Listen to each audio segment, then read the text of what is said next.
Bienvenidos a un estudio más que estamos haciendo con el libro de Mateo. Hoy vamos a estudiar desde el capítulo 1 hasta el versículo 16 y solo me gustaría leer unos primeros versículos respecto a lo que vamos a ver el día de hoy.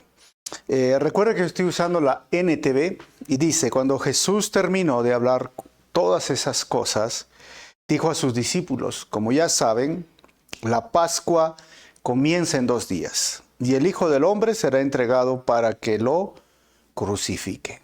Vamos a orar. Señor, quiero darte gracias en esta hora por tu palabra y gracias, Señor, porque nos permites estudiar versículo por versículo, capítulo por capítulo. Háblanos, Señor, a través de estos versículos y usa mi vida para compartir de tu palabra en esta hora. Pido esto en tu nombre, Jesús.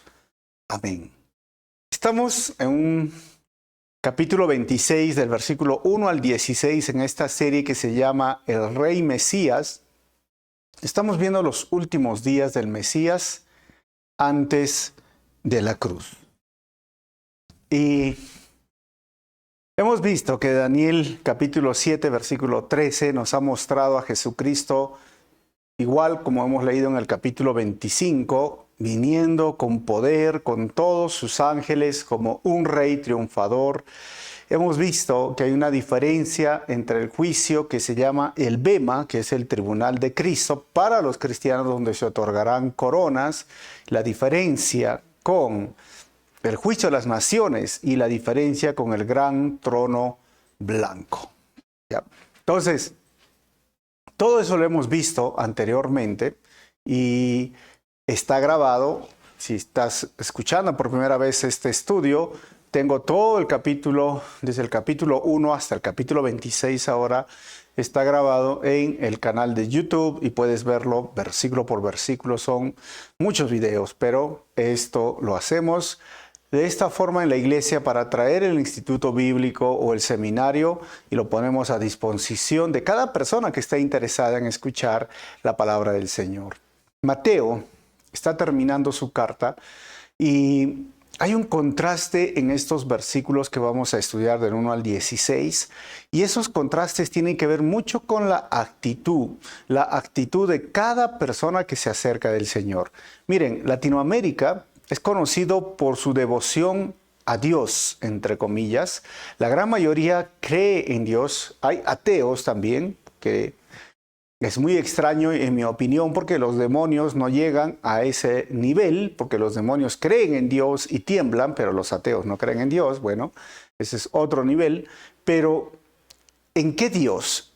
¿Y cómo le siguen a Dios? ¿Le obedecen a Dios? ¿O por qué le siguen a Dios? ¿A qué Dios están adorando? Miren, todo esto lo vamos a ver en estos versículos que nos van a hablar mucho cómo yo soy un seguidor de Jesús. ¿Soy un discípulo o soy un simple seguidor? ¿Soy un discípulo que sigue los pasos del maestro o simplemente me llama mucho la atención acerca de la religión o de Dios? Pero Dios tiene que ser aceptado, tiene que ser obedecido y tiene que ser sobre todo seguido en la forma que Él nos ha mostrado. Entonces, para un poquito hablar más sobre este tema, miren, hemos visto los títulos y divisiones de los capítulos que hemos hacer un poquito un panorama general del libro rápidamente. Del capítulo 1, al capítulo 4 es el anuncio y la llegada del rey. Del capítulo 5 al versículo 15 es la proclamación y recepción del rey. Luego hemos visto del capítulo 16 al capítulo 27 la oposición y el rechazo al rey. Y por último hemos visto la resurrección. Vamos a ver, ¿no? Recién la resurrección y el triunfo del rey en el capítulo 28. Ahora, ¿cuál es el énfasis del capítulo 1 al 4? El énfasis principal sabe que está en sus credenciales. Por eso Mateo nos dice en su genealogía, hijo de quién es, cómo nació, nos ha contado la historia de María, de José. Y en el capítulo 5, versículo 15, el énfasis principal está su mensaje. Por eso que hemos encontrado el famoso Sermón del Monte y muchos otros mensajes dentro de este capítulo 5. Ahora, del capítulo 16 al capítulo 27, el énfasis principal está su sufrimiento y muerte. Recuerda que estamos estudiando el capítulo 26, por eso estamos ahí. Y el capítulo 28, el énfasis principal va a ser su conquista. ¿Cuáles son los temas del capítulo 1 al 4 que hemos visto? Su genealogía, el nacimiento, el bautismo y la tentación. Por eso son sus credenciales. ¿Cuáles son los temas en el capítulo 5 al 15? El Sermón del Monte, los milagros, los discursos y las parábolas. Hemos disfrutado esto. Y del capítulo 16 al 27, ¿saben cuáles son los temas? El aumento de la oposición, la preparación de los discípulos, las predicciones finales que hemos visto en el capítulo 24 y 25, y al final la crucifixión hasta el capítulo 27 lo vamos a ver. Y en el capítulo 28, ¿cuáles son los temas? Pues la resurrección y la gran comisión. Ahora, Jesús es el Rey Mesías, y desde el capítulo 1 hasta el capítulo 15, Mateo nos ha hablado de su identidad. Él es el Rey prometido de Israel, prometido a Israel. Ahora, del capítulo 16 al capítulo 28 está su destino, donde habla, crucifícalo, pero al final ha resucitado. El destino del Mesías lo estamos estudiando en este capítulo 26 también. Ahora, el alcance desde el capítulo 1 hasta el capítulo 15, según Mateo, es que él enseña a grandes multitudes. Y según Mateo, del capítulo 16 al 28, él va a enseñar solo a los 12. ¿Cuál es el lugar que se mueve en el capítulo 1 al 4? Belén y Nazaret. ¿Cuáles son los lugares del 5 al 15? Galilea. Y el del 16 hasta el 28, en todo Judea. ¿Cuál es la reacción del pueblo desde el capítulo 1 hasta el capítulo 15? Es una popularidad creciente, o sea, sus milagros, su sermón, sus discursos. La popularidad de Jesús crece, pero a partir del capítulo 16 hasta el 28 hay una hostilidad creciente, especialmente de los líderes religiosos. Y recuerden que el tema general sobre este capítulo es Jesús es el Rey, el Mesías largamente esperado por Israel. Entonces ya hemos hecho un panorama y recuerden que yo lo estoy marcando, estamos ahí en este capítulo 16 al 27 porque estamos estudiando el 26.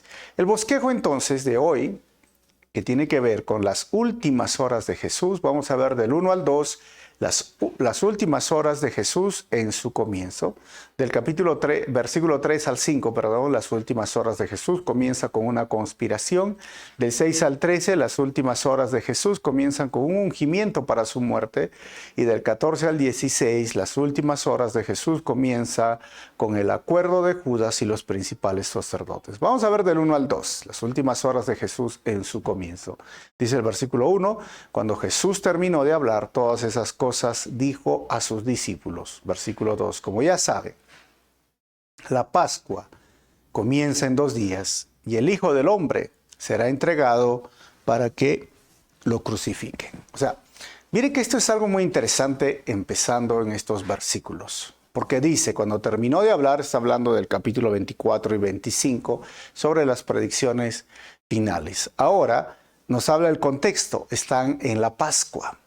La Pascua era una de las celebraciones muy importantes y otra vez usa, o sea, para los judíos, hijo de hombre, que es un término mesiánico, especialmente que lo habla Daniel, y él se refiere a sí mismo como que yo soy ese hijo del hombre que vio Daniel. Y hay algo más interesante, será entregado para que lo crucifique. Así que vamos a ir ahora poco a poco. La Pascua, recordemos, en Éxodo capítulo 10, 11, 12, 13, 14 nos hablan que era la 10ª plaga y las familias tenían que manchar sobre los dinteles, o sea, los costados, los bordes de las puertas, con la sangre de un cordero sin mancha, o sea, sin defecto, un corderito pequeñito, no era un borrego, sino tenía características especiales. Y luego ese cordero que era quitado a la vida, obviamente, era comido en una cena, y a esa cena se le denominó la Pascua. Las familias se juntaban dentro de la casa, porque esa fue la orden. va a venir el ángel de la muerte, va a pasar y ustedes tienen que matar un cordero, manchar los dinteles o los costados de la puerta con la sangre de ese cordero, y por cada familia van a tener que comer el cordero con un pan especial. Y dentro de la familia de Israel o las familias israelitas había alegría, gozo, porque sabían que pronto venía su libertad. Pero también conocemos por el Éxodo que en las familias de los egipcios los hijos mayores murieron, especialmente el hijo del faraón. Y bastó eso, esa última plaga, para quebrantar el corazón del faraón, para que millones de judíos, después de 400 o 430 años, salgan de Egipto en libertad. Esa era la Pascua. Y esto, dice el Señor, ya llega la Pascua y será entregado para que lo crucifiquen. Y tengo una imagen, mira, que te puedes interesar. ¿Por qué? Porque toda esa Pascua, toda esa fiesta apuntaba a Jesucristo. ¿Ya?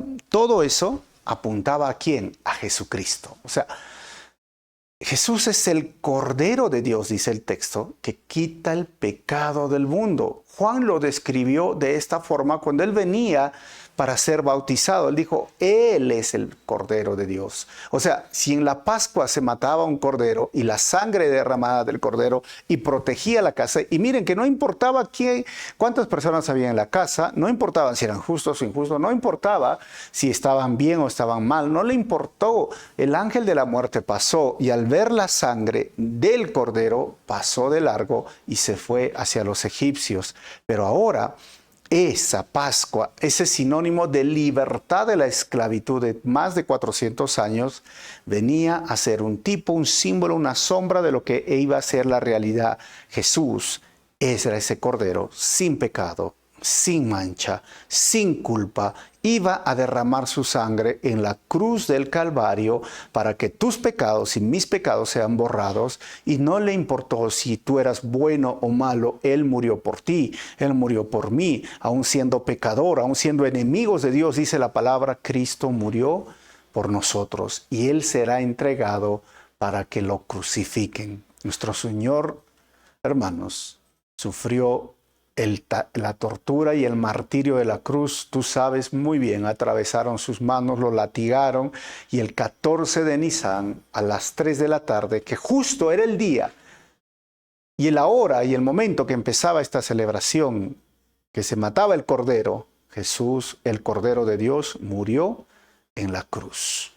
Juan capítulo 3, versículo 16, ¿recuerdan lo que dice? Porque de tal manera amó Dios al mundo que dio a su Hijo unigénito, para que todo aquel que en Él crea no se pierda, mas tenga vida eterna. Y Jesús cambió la Pascua para la Santa Cena. Por eso en la iglesia celebramos con el vino, que simboliza su sangre, y el pan, que simboliza su cuerpo, el día de hoy. Esto es muy importante que tú puedas entender. Hoy seguimos celebrando porque la celebración de la Pascua lo hicieron año tras año, y hasta el día de hoy celebran los judíos, pero para nosotros es la celebración de la Santa Cena. En un sentido, alegría, porque ya hemos sido liberados, no de la esclavitud de Egipto, pero la esclavitud del pecado. Estábamos siendo esclavos del pecado. Y venía una maldición de la ley para nosotros, porque hemos roto la ley. Todo latino ha roto la ley, todo ser humano. Por lo tanto, Jesús llevó esa maldición en la cruz del Calvario. Por eso Pablo decía, es maldito aquel que es colgado en un madero, y Cristo llevó nuestra maldición. O sea, hoy día somos libres. Y cuando participamos de la Santa Cena, celebramos esa libertad de esa esclavitud, de esa maldición. Hoy también recordamos el pan, que fue el símbolo. En ese tiempo Él dijo, esto es mi cuerpo, y hoy sigue siendo el símbolo de la muerte de Jesús en la cruz. ¿Para qué? Para que yo sea aceptado, para que yo sea hijo de Dios, para que yo no pase ahora la tortura de la cruz y no pase una eternidad en el lago de fuego. Y esa es la buena noticia, que tú y yo podemos ser salvos, tú y yo podemos ser perdonados, tú y yo podemos llegar a ser hijos de Dios por la gracia y misericordia de Dios. Por eso es la celebración de la Pascua, o mejor dicho, para nosotros en el Nuevo Testamento, la celebración de la Santa Cena. Y nos hace recordar el costo de nuestra salvación. Pero también sigue siendo celebración porque nos apunta a una vida escatológica. Jesús dijo, y eso lo vamos a estudiar más adelante, cómo fue el proceso de la Santa Cena en el próximo estudio. Yo no voy a beber de este vino o del jugo de la uva y del pan hasta el día que nos volvamos a ver. O sea, no, apunta a las bodas del Cordero, apunta a una celebración, a una cena. Nos está esperando el Maestro. Por eso, cada vez que celebramos la Santa Cena, recordamos lo que Él hizo por nosotros. Y Él dijo, lo van a crucificar. Ahora, del versículo 3 al versículo 5, vamos a ver las últimas horas de Jesús. Comienza con una conspiración. Versículo 3. En ese mismo momento, los principales sacerdotes y los ancianos estaban reunidos en la residencia de Caifás, el sumo sacerdote. Miren, Caifás era el yerno de Anás. El que estás viendo, o si estás, es Anás, del año 6 al año 15 después de Cristo. Él fue el sumo sacerdote. Pero Anás fue sumo sacerdote del año 18 al año 36 después de Cristo.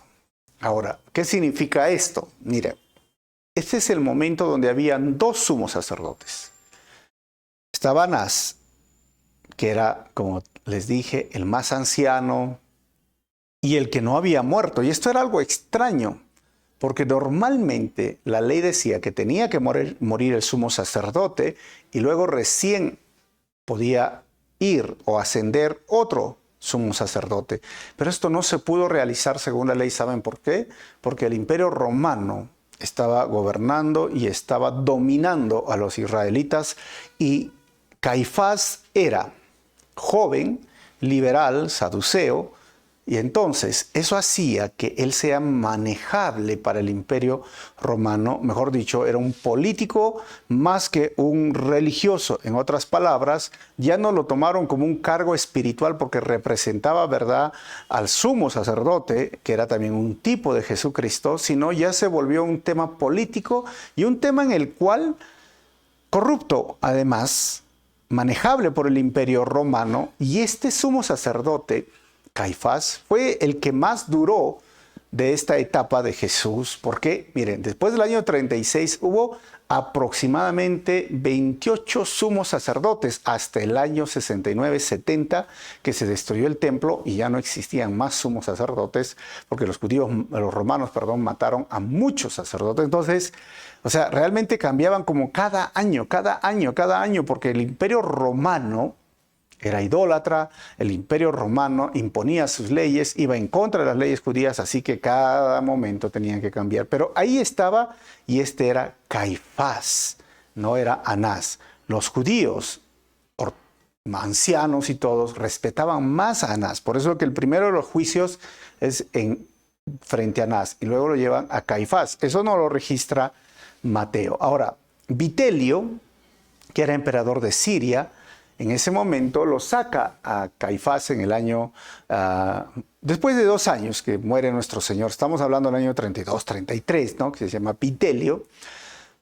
Y dice la historia, hablando ya de la historia de la iglesia, que Caifás no aguantó, no soportó el hecho de que nuestro Señor Jesucristo resucitara, porque él sí lo supo, y se equivocó. Y toda la carga que venía y el cristianismo que estaba creciendo y creciendo y creciendo, que ¿saben cómo terminó este mal sumo sacerdote, este egoísta político y además corrupto? Porque eso es lo que se ve en la forma en que él trataba la Pascua, y hemos estudiado eso anteriormente, porque él hacía negocio con la Pascua. ¿Saben cómo murió? Terminó quitándose la vida.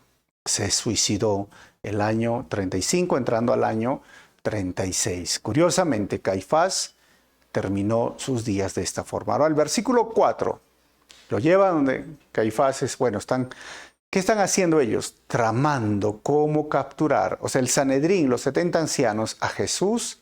Y miren, en secreto, ¿y qué más querían hacer? Matarlo.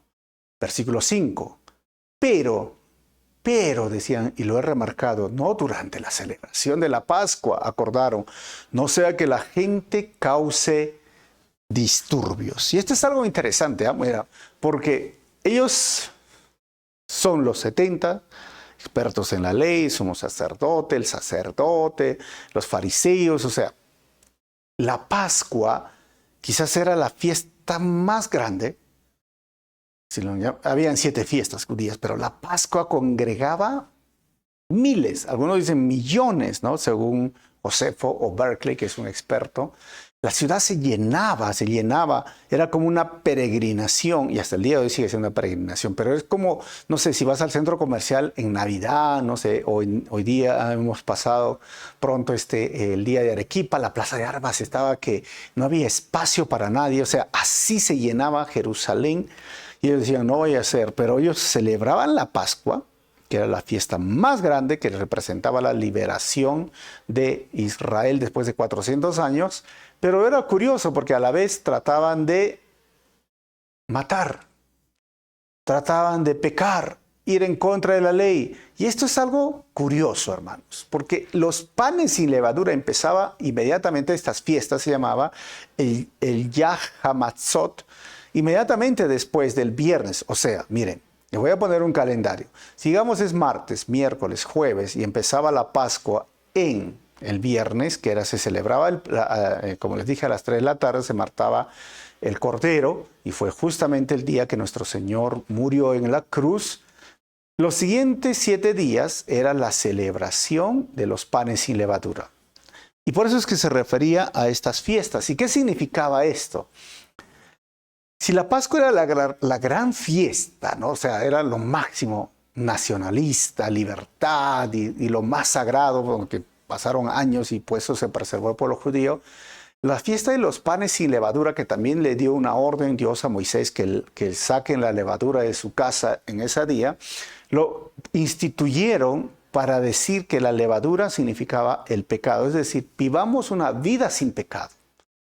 Quitemos el pecado. Y ellos eran muy estrictos en barrer, en limpiar la casa, nada de levadura. O sea, miren lo estrictos de los religiosos que eran. ¿Y saben qué significa eso, hermanos? Que el religioso respeta y celebra los días festivos para Dios, pero busca cómo pecar, incluso matar a su prójimo en secreto.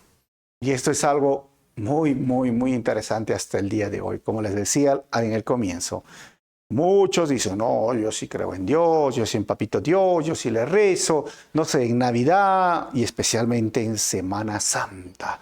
Algunos dicen, no sabes lo que yo hago en Semana Santa. ¿Qué haces? Yo el día viernes, algunos son latigados, ¿sabían? Para soportar los látigos de Jesús, desde niñitos, los latigan y no comen carne. Porque la tradición dice, no hay que comer carne. Ojo, la tradición de la iglesia, pero la Biblia no habla de esto.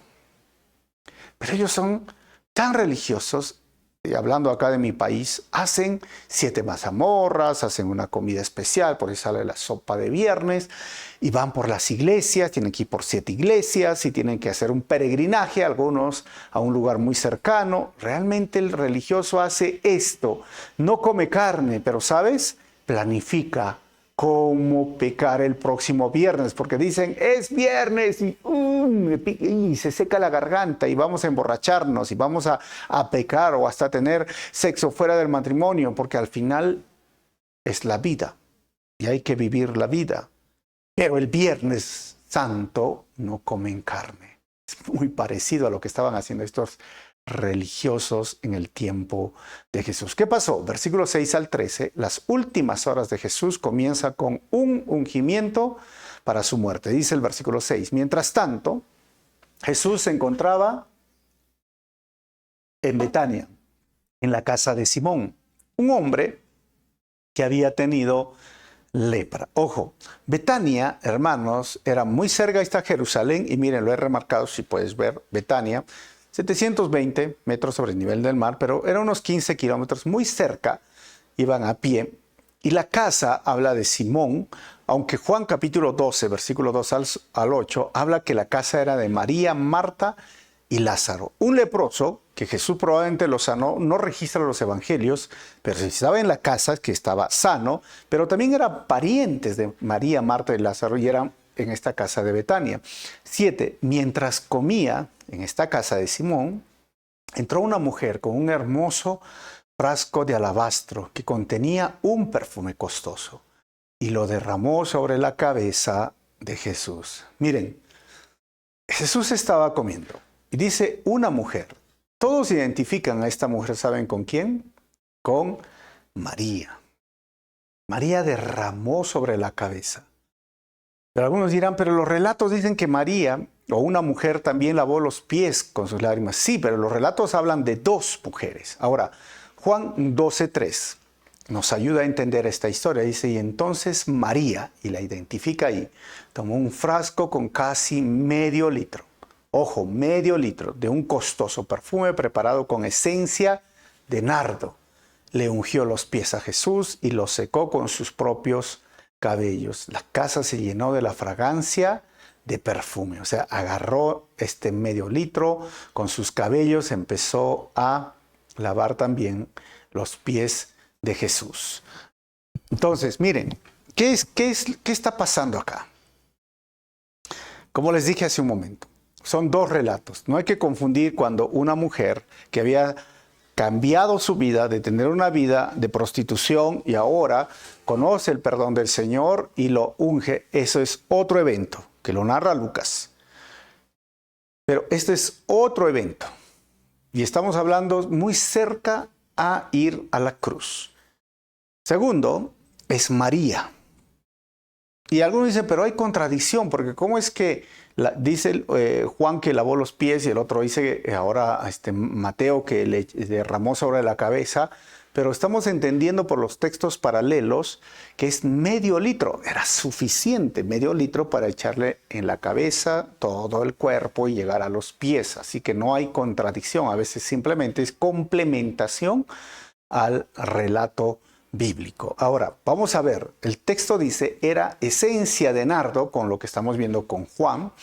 Y en el griego, la palabra esencia significa depísticos, que significaba genuino. En otros dicen puro nardo, es decir, no adulterado. O sea, era un aceite de alta calidad. Ahora, cuando vemos el nardo en el latín, ¿de dónde salía? El nardo se hacía con la raíz de la planta de los Himalayas. Desde Egipto, de India se traía. Y es una fragancia penetrable. Era muy caro. Y pudo haber sido el pago para la boda de María. ¿Por qué?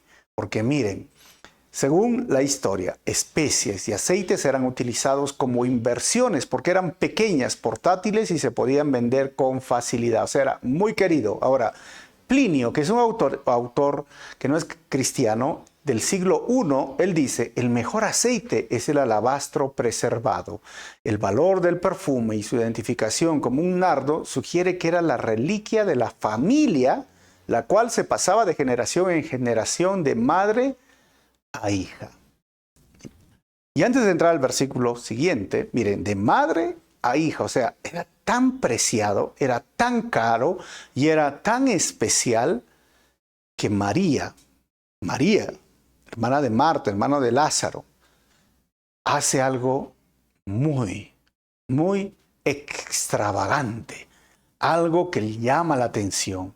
O sea, derramar ese frasco de perfume, no sé si tú has usado un perfume, pero si has usado un perfume, imagina que se te rompe el perfume, o sea, la habitación se llena de ese aroma. Y no solamente era un perfume, no sé, que compro de un catálogo, no, este era un perfume reliquia de familia, carísimo, costoso. Y esto lo hace María. ¿Recuerdan la historia de Marta y María? ¿Quién era la que estaba siempre ocupada? Marta, Marta, Marta, siempre ocupada. Y María es la que estaba en los pies del maestro. María era la hermana de Lázaro. María es la que fue llorando donde Jesús le dijo, si hubieras estado, mi hermano no hubiera muerto. Y Jesús le dice, mira, no está muerto. Y hace un milagro. Lo resucita después de 4 días. O sea, la gratitud que tenía María, mira, no importaba lo extravagante para María, no importaba ni aún el dinero, no importaba, mira, lo más precioso, lo más preciado que tenía. le dio al Señor. Por eso también en otro texto, cuando esa mujer derramó un perfume en los pies de nuestro Señor, el Señor dijo, al que mucho se le perdonó, mucho amó. Y al que poco se le perdonó, poco amó. O sea, María realmente estaba agradecida. Y esa es la misma forma en que deberíamos llamar al Señor. Ahora, miren, versículo 8, ¿qué sucedió? Dice, los discípulos se indignaron. Se indignaron al ver esto. ¡Qué desperdicio! Dijeron, ¡qué desperdicio! Versículo 9, podría haberse vendido a un alto precio y el dinero dado a los pobres. Miren que parece muy altruista esto, haber vendido y bla, bla, bla. ¿Y quién es el que está haciendo esto? ¿Quién es el que está mirando esto? ¿Quién es el que está haciendo, mientras todos están viendo esto? Juan nos ayuda a entender este momento. Capítulo 12, versículo 4 al 6 dice, sin embargo, Judas Iscariote, el discípulo que pronto lo traicionaría, dijo, ese perfume valía el salario de un año. Ojo, y lo he remarcado, el salario de un año. Hubiera sido mejor venderlo para dar el dinero a los pobres, pero Juan sigue hablando y dice el versículo 6, y no es que a Judas le importaran los pobres, en verdad, era un ladrón. Era un ladrón, y como estaba a cargo del dinero de los discípulos, a menudo robaba una parte para él. O sea, esta, no sé, intención altruista de Judas, porque esto es lo que habla, al final era falso. Y Jesús lo mira y dice, pero no tiene nada de malo. Ahora, en otras versiones hablan de 300 denarios. Y en el griego era esto el salario de un año, o sea, porque un denario era el jornal diario, ¿recuerdan? Y estamos hablando de algo muy costoso, era el salario de un año. Y algunos dirán, pero me parece algo extravagante, o sea, ¿cómo va el salario de un año en un perfume costar tanto? Saben que hay cosas muy costosas en la vida, muy costosas, ¿no? Y perfumes muy costosos. Y estos eran esencias puras, aceites. Y sabes, María, si eso fuese así, no le importó dar, hacer algo, ungir, cubrir el cuerpo de su maestro. Estaba haciendo algo muy, muy especial y lo dio todo, todo lo que tenía. ¿Sabes qué, hermanos? No era un desperdicio, más bien desperdiciar la vida en sus propios sueños es el mayor despilfarro de la vida. Porque si Judas decía, pero eso es un desperdicio, le hubiéramos dado a los pobres, mentira. No era un desperdicio. Podríamos hasta decirlo, era una inversión. Era una muestra de cariño, era una muestra de afecto, pero el de desperdiciar la vida en sus propios sueños, porque uno dice, es que es mi sueño, ¿sabes? Que eso sí es el mayor despilfarro de la vida. Y algunos dirán, pero ¿acaso Dios no quiere que tú puedas seguir tus sueños? Mira, esta es una mala enseñanza de esa pseudo teología de fe y prosperidad, es que Dios va a cumplir tus sueños. No. Y usan la vida de José para decir que José soñó y así Dios va a cumplir tus sueños. ¿Sabes qué? Esos no eran ni siquiera los sueños de José, eran los sueños de Dios para cumplir el propósito de Dios, de su misión, la misión de Dios. Y lo máximo que podemos apuntar nosotros es cumplir los sueños de Dios. ¿Y cuál es el sueño de Dios? Que se cumpla la misión de Dios. Por eso vino Jesucristo a este mundo. ¿Y cuál es la misión de Dios? Que todo pueblo, que toda lengua, que toda nación lo adore. Ese es el mayor sueño de Dios. Nosotros somos para cumplir los sueños de Dios, no para que Dios cumpla nuestros sueños. Eso es egoísta y antropocéntrico, se llama. O sea, lo ponen al ser humano como si fuese el centro del universo. No, Dios es el centro del universo. Y desperdiciar la vida en sus propios sueños es el mayor despilfarro de la vida. No, es el desperdicio del nardo. ¿Qué pasó? Versículo 10. Jesús, consciente de eso, les respondió. ¿Por qué critican a esta mujer por hacer algo tan bueno conmigo? Miren, esta palabra bueno en el griego es agatos. Y en algunas versiones usan la palabra hermoso, que vendría a ser kalos. Inclusive hay un perfume kalos, ¿no? O kalos. Y dice el versículo 11, siempre habrá pobres entre ustedes, pero a mí no siempre me tendrán. Esta frase otra vez ha sido cuestión de muchas interpretaciones, algunas malas interpretaciones, ¿no? Y algunas a veces queriéndose negar a este tema de decir, pero Dios, ¿cómo puedes decir que siempre va a haber pobres? Sí, va a haber siempre pobres, porque la pobreza es parte de la naturaleza caída del ser humano y entra la corrupción, ya sea en un país o en un sistema, entra la maldad, ya sea por querer buscar más dinero, siempre entra el rico, el opresor y siempre va a haber pobres. Y porque algunos piensan, no solamente es cuestión de actitud, no, también hay que conocer el mundo y ver más allá de lo que nosotros vemos, tiene que ver con el pecado en el fondo. Pero ojo que Jesús lo menciona. Ya hemos estudiado el final del capítulo 25, donde dice, estuve desnudo, estuve hambriento, y no me diste de comer, no me diste ropa, no me ayudaste. O sea, la iglesia tiene un gran rol de ayudar a aquellas personas necesitadas, pero el Señor dice, sí, es cierto, la pobreza va a haber, lamentablemente en todos los siglos, ya sea a veces inclusive por una guerra, puede ocasionar pobreza, un virus, etcétera, pero no lo está diciendo y afirma, mira, va a haber pobres miserables. No, sí hay un reconocimiento de la iglesia que puede hacer algo por los pobres, pero sabes, dice, lo que más resalta el texto, a mí no siempre me tendrán.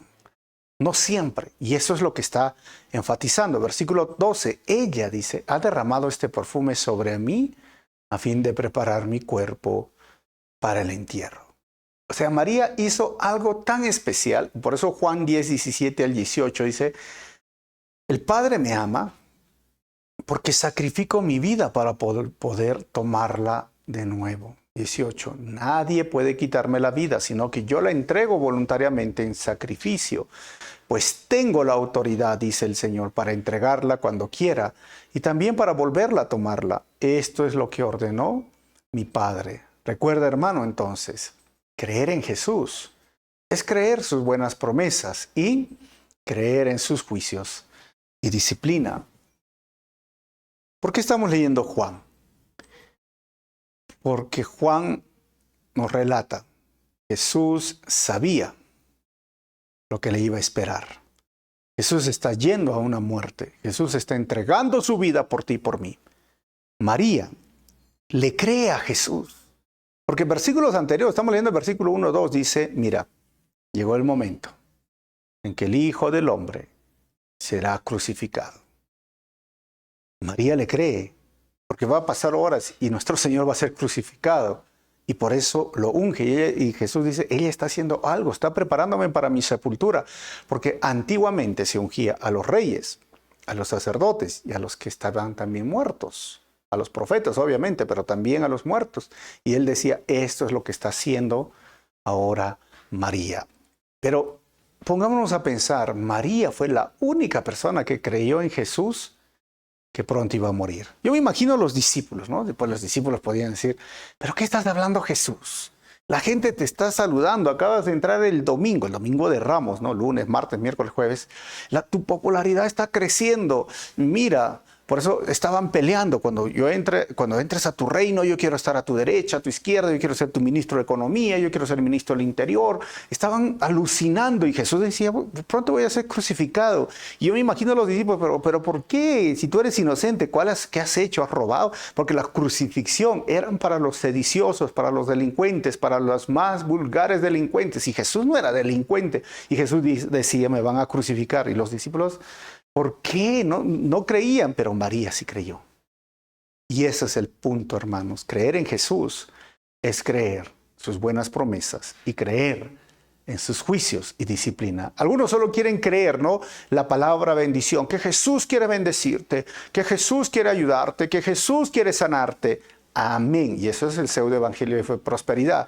Pero Jesús también dice mucho sobre el infierno. Jesús habla de la falsa fe, la fe fingida, de la hipocresía religiosa. Jesús fue la persona que más habló de disciplina y de juicio. Y eso no lo quieren creer. Tenemos que creer al Jesús de forma holística y en todo lo que Él dice, como lo hizo María. Versículo 13. Y miren, dice, les digo la verdad, en cualquier lugar del mundo donde se predique la buena noticia, que es el Evangelio, se recordará y se hablará de lo que hizo esta mujer. Por eso es que estamos hablando ahora. Pero ¿sabes qué? Esta mujer que le creyó al Señor, que dio todo, esta discípula de Jesús, seguidora de Jesús, fue recordada siempre. Y creo yo, hermanos, que los discípulos o las discípulas, los discípulos más recordados y comentados, son los que hacen más y hablan menos. Hacen más y hablan menos. Porque, hermanos, hay muy buenos habladores. Han venido, en mi experiencia acá en la iglesia, muchas personas que dicen, yo puedo hacer esto, yo quiero hacer esto, yo quiero servir, y hoy no están. Y muchos hay en la historia de la iglesia, muchos hay en la historia de nuestro Señor Jesucristo, muchos que hablan más y hacen menos, pero los que son más recordados son como María, los que hacen más y hablan menos. Ahora, terminamos del 14 al 16. Las últimas horas de Jesús comienzan con el acuerdo de Judas y los principales sacerdotes. 14. Entonces Judas Iscariote, uno de los 12 discípulos, fue a ver a los principales sacerdotes y preguntó. Y ojo que el texto dice Judas Iscariote, uno de los 12 discípulos. 15. Y preguntó, ¿cuánto me pagarán por traicionar a Jesús? Y ellos le dieron 30 piezas de plata. Y eso Zacarías lo profetizó, hermanos.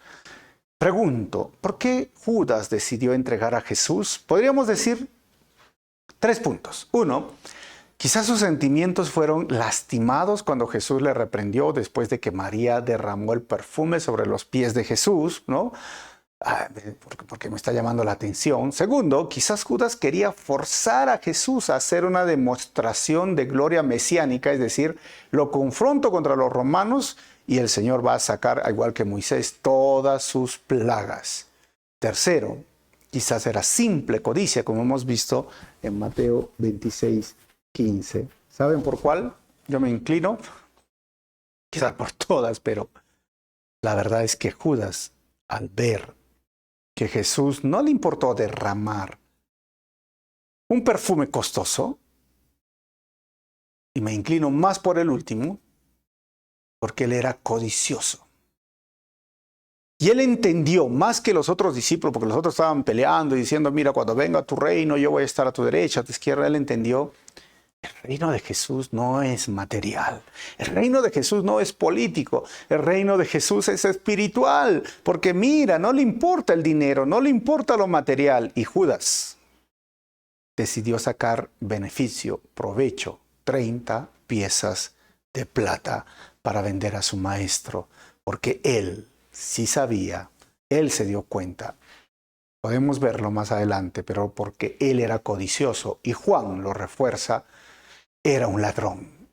Versículo 16. A partir de ese momento, Judas comenzó a buscar una oportunidad para traicionar a Jesús.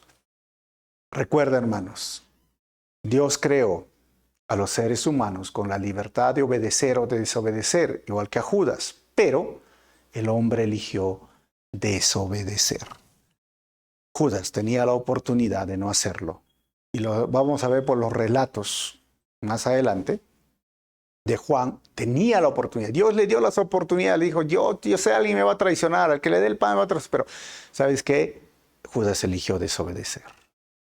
Y Mateo pone miren este contraste. Mientras hay una mujer, discípula de Jesús, que da todo por su maestro y que hace algo profético, algo que unge el cuerpo y no le importa el dinero y derrama este perfume, encontramos a Judas, que estuvo 3 años con él, un discípulo, uno de los 12, escogido, que vio los milagros, vio todo lo que el Señor hizo. Pero, ¿sabes? Sí le importaba el dinero, sí era codicioso, sí era ambicioso y terminó vendiendo a su maestro. Esos contrastes lo muestra Mateo. ¿Qué discípulo eres tú? ¿Qué clase de discípulo o seguidor eres tú? Vamos a terminar con 4 conclusiones. Primero, el religioso, ¿sabes qué? No come carne el Viernes Santo, eso hemos visto, porque según la tradición es pecado, pero planifica cómo pecar el siguiente viernes. ¿Y por qué lo hace? Porque es religioso. Él no conoce a Dios, al Dios de la Biblia, al Dios de la palabra, al Dios santo. Número 2, el mayor desperdicio en la vida es ganar el mundo y perder su alma. Ese es el mayor. Número 3, los discípulos más recordados son los que hicieron más en la misión de Dios que aquellos que más hablaron o hicieron promesas sin cumplir. Y número 4, aquel seguidor de Jesús que no aprende a luchar contra la codicia por el dinero, terminará vendiendo su vida, su familia y su destino eterno al enemigo. Sigo con la misma pregunta. ¿Eres un seguidor de Jesús o eres un discípulo de Jesús? ¿Qué tipo de discípulo eres? Aquel que da todo para la obra de Dios. Porque uno dice, pero es un desperdicio de dinero que des tu ofrenda o tu diezmo y bla, bla, bla. No, no es un desperdicio. Es mi deber, es mi responsabilidad. Le doy todo para Dios porque Dios cambió mi vida, transformó mi vida. Y entiendo el principio de mayordomía. El mayor desperdicio es ganar el mundo y perder su alma. ¿Qué tipo de seguidor o discípulo eres? Vamos a orar. Padre, te quiero dar gracias en esta hora. Gracias por tu palabra y gracias por estos versículos que nos enseñan grandes verdades. Sobre todo, Señor, cada persona que esté escuchando esta enseñanza, ¿con quién se identifica? Es mi pregunta. ¿Con María o con Judas? ¿Con la devoción de María o con la traición de Judas? ¿Con el darlo todo para tu obra, para cumplir tu misión, su vida y aún su dinero que tenía para tu obra, entendiendo la mayordomía y la sabiduría que tiene que hacer para manejar sus finanzas? ¿O ser codicioso y robar al propio maestro, robar a la obra de Dios y robar y llenarse de dinero, pero perder su alma? Ayúdanos, Señor, a ser discípulos que se entregan en alma, corazón y vida hacia ti. Muchísimas gracias, Señor, por estos textos. En tu nombre oramos así. Amén. Si el mensaje ha sido de bendición, no te olvides compartir por tus redes sociales y nos vemos en el próximo estudio. Y no te olvides que de forma presencial nos estamos reuniendo ahora en el auditorio de Subcafá y Goyeneche 406 Cercado. Si estás en la ciudad de Arequipa, visítanos. Si no, si estás fuera de la ciudad, comparte por tus redes sociales. Y si deseas ser parte de lo que Dios está haciendo en este lugar, ahí va a salir cómo lo puedes hacer a través de tus finanzas, porque lo hacemos también en equipo. Nos vemos.